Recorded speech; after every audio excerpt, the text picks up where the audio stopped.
আমি এখন দাঁড়িয়ে আছি জগন্নাথ ঘাটের সামনে। জগন্নাথ ঘাটের নাম আপনারা শুনেছেন। এই ঘাটের আগের নাম ছিল শোভারাম বসাক ঘাট, স্নানের ঘাট। তা আপনাদের কে বলে রাখি, 1760 সালে একজন বিখ্যাত ব্যবসায়ী এই ঘাটটি তৈরি করেন, যার নাম শোভারাম ঘাট বসাক।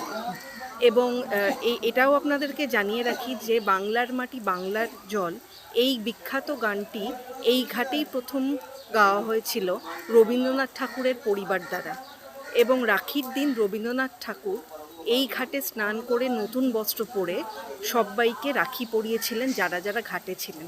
আসুন আপনাদেরকে কাছ থেকে দেখাচ্ছি জগন্নাথ ঘাট।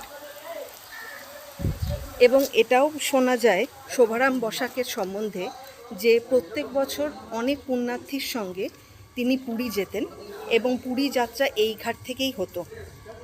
আর উনি ছিলেন জগন্নাথ দেবের উপাসনা করতেন, সেই কারণেই এই ঘাটের নাম জগন্নাথ ঘাট। এই দেখুন হাওড়া ব্রিজ কত কাছ থেকে দেখা যাচ্ছে। আর এই সেই বিখ্যাত জগন্নাথ ঘাট।